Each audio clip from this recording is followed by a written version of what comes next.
Alors, le deuxième exercice était une fiche de lecture.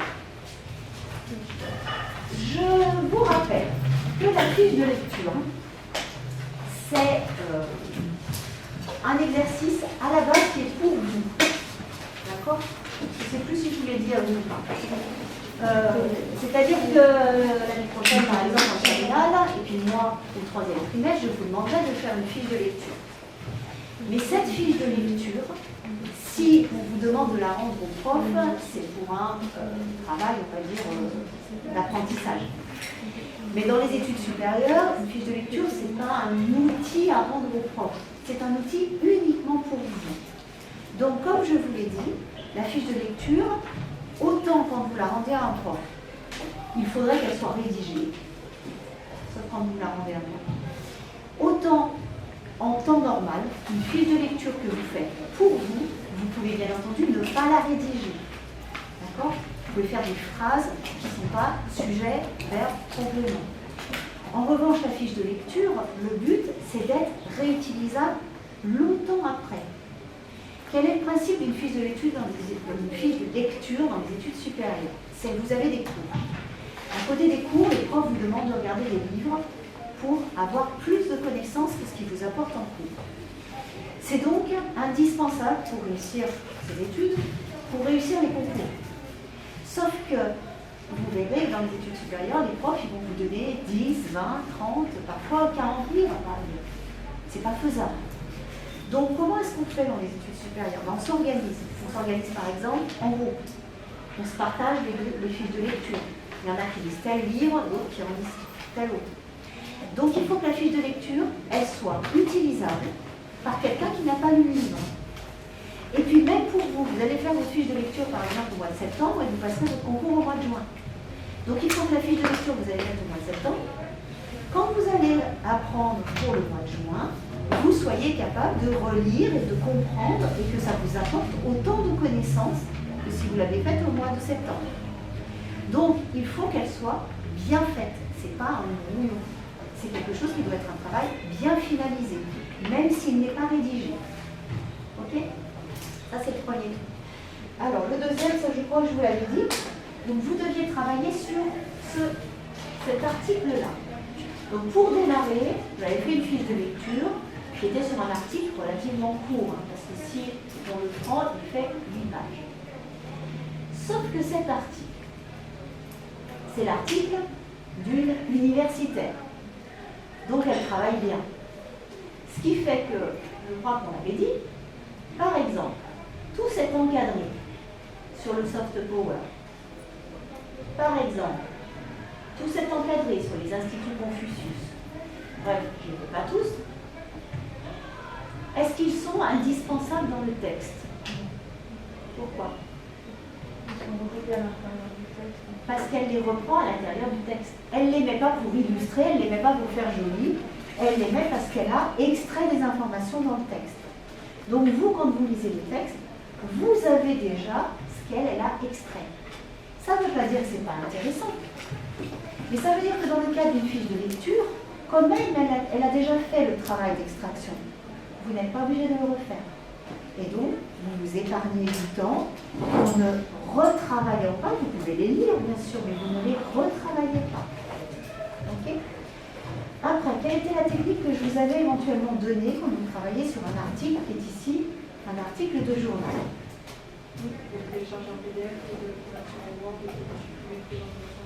Voilà, de le télécharger en PDF, de le convertir en Word. Donc pour le télécharger, ça c'est pas dur, vous savez faire, hein, vous sélectionnez tout. Ensuite, vous copiez-collez par exemple. Ou alors, vous téléchargez le PDF, puisqu'il était possible de télécharger tout le PDF. Vous allez ensuite, vous faites convertir PDF en Word. Ça, c'est un outil qu'il faut vraiment que vous sachiez utiliser. Parce que c'est souvent que vous allez travailler sur des PDF. Convertir PDF en Word, moi, je vous conseille, mais après, vous faites ce que vous voulez, bien entendu. Moi, je vous conseille celui-ci, smalpdf.com, qui est très facile. Vous avez un PDF, vous le déplacez là-dedans, ou alors vous faites choisir le fichier que vous avez sur votre ordinateur, vous le prenez. Et ensuite, vous, donc là je ne le fais pas, hein, mais vous faites ouvrir le PDF. Et après, une fois que vous êtes là, il va vous dire de convertir en Word, tout simplement. Et lui va vous créer un fichier Word. Et quand vous avez votre fichier Word, et bien après, vous pouvez travailler directement dessus. Et c'est beaucoup plus intéressant pour vous. Comment est-ce que vous avez fait pour travailler dessus, ceux qui l'ont fait, en le transformant en Word, etc. Oui. Après, j'ai lu les parties, puis j'ai supprimé ce qui n'était pas important, mais pas primordial dans chacune des parties. Par exemple, des trucs où il y avait beaucoup d'exemples. Ouais. Voilà, c'est effectivement ce qu'il fallait faire. Quand vous faites une fiche de lecture, vous n'avez surtout pas le temps. Là, c'était simple, ça faisait 8 pages. Mais le principe d'une fiche de lecture, c'est de pouvoir faire sur un livre qui fait 100 pages, 150, 200, sur un manuel de 300 pages. Vous ne pouvez pas le lire en entier. Et ensuite, vous dire, bon, ben maintenant, je le relis et je fais ma fiche de lecture. Donc, il faut que vous appreniez à travailler en temps réel sur votre document. Donc là, l'idéal, c'était, vous preniez votre paragraphe, vous voyez que vous aviez déjà effectivement les principales sources, ce qu'il fallait marquer sur l'auteur.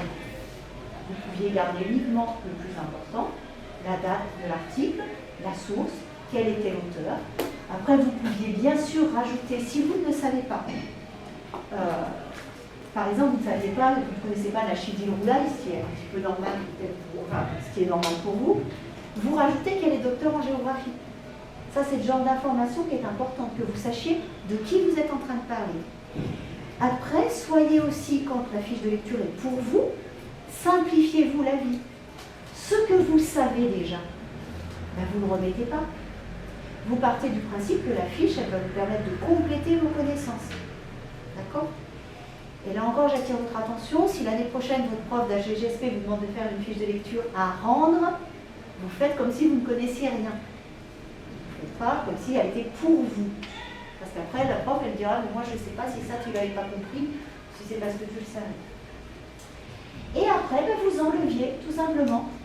Les titres, vous les gardiez, parce que c'était déjà tout rangé. Donc ça veut dire que les grandes parties, elles apparaissaient. Vous enleviez tout ce qui était les doubles exemples. Par exemple, quand elle donnait plusieurs exemples d'un même phénomène, vous en gardez qu'un seul. Les phrases où elle explique abondamment les choses, mais où finalement le début de la phrase fait bien comprendre tout le reste, vous enlevez, vous extrayez, et petit à petit, vous vous retrouvez avec une fiche de lecture qui est utilisable et qui est toute simple. Et en faisant ça, vous arriviez à le faire dans le temps imparti. Si en revanche, vous vous amusiez à tout lire, puis vous dire dans votre tête comment je résume, et ben là, vous n'arrivez pas. Ça ne veut pas dire que vous pourrez travailler toujours comme ça. Vous pouvez travailler comme ça sur celui-ci pour deux raisons. Premièrement, parce qu'il est sur Internet. Deuxièmement, parce que l'article était extrêmement bien construit. Parfois, vous pouvez tomber sur des livres qui sont moins bien.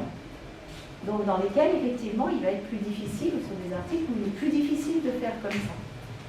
Vous n'oubliez pas de garder, bien sûr, à chaque fois, des exemples. Vous voyez, comme là, j'ai gardé 516 Institut Confucius, je vous la donnerai après la fiche, une fois que tout le monde a fait.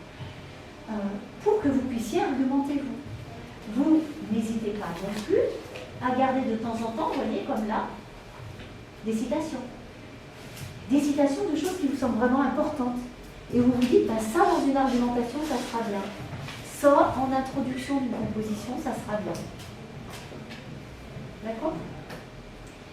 Par rapport à ça, est-ce qu'il y a des remarques sur la façon dont vous allez travailler ou des questions ? Est-ce que vous voyez tous le but d'une fiche de lecture ? Et donc, c'est vraiment important, vous voyez là, je n'ai pas fait des phrases, mais je n'ai pas mis que des mots-clés. Ce qui fait que, même, à la limite, vous allez faire aussi peut-être pour certains, des concours que vous allez présenter 2 ou 3 ans après. Et il faudra que vos fiches de lecture, elles vous servent sur plusieurs années. Donc, vous voyez que là, si vous relisez, le soft power est adopté par le gouvernement comme un principe politique pour des raisons plurielles et multiscalaires, donc à plusieurs échelles. À l'international, son objectif, c'est d'améliorer l'image de la Chine et de lutter contre les perceptions erronées des réalités que peuvent donner les médias étrangers de la Chine. Ça ça se comprend complètement. Même 2 ans après, 3 ans après, on continue à garder le sens de toutes les phrases. Ça, c'est la difficulté dans la fiche de lecture. D'accord? Des remarques? Non? Donc vous vous souvenez que le principe maintenant, c'est que vous arriviez à faire au 3e trimestre une fiche de lecture sur l'ouvrage de votre choix. Ça peut être un livre, ça peut être un article. Alors, si c'est un article, vous ne prenez pas un article de quelques pages. Prenez un article qui soit assez dense quand même. Sur n'importe quel thème de notre année de première. Que ce soit un thème qu'on a fait avant, ou que ce soit un thème que l'on va faire. Donc regardez bien dans votre programme, ça peut être sur un thème que l'on va faire. Sur votre livre, vous en avez à la fin de chaque chapitre. Vous avez des suggestions. Bien entendu, utilisez le CDI. La documentaliste, elle est là pour ça, pour vous aider. S'il y a un thème qui vous intéresse, vous allez la voir en disant qu'est-ce que vous avez comme livre ou qu'est-ce que vous avez comme article sur ce thème-là. Et enfin, je finirai par 2 choses. Vous avez le grand oral l'année prochaine, pour ceux qui gardent la GGST. Le grand oral, vous pouvez le faire sur n'importe quel thème de votre cycle terminal. Vous pouvez le faire sur un thème de première, sur un thème de terminale. Tout en sachant, je vous l'avais dit, que certains thèmes de terminale sont très en relation avec le programme de première. Ils sont vraiment un petit peu articulés. Donc, pensez-y. La deuxième et dernière chose que je veux vous dire, parce que là je ne fais que parler,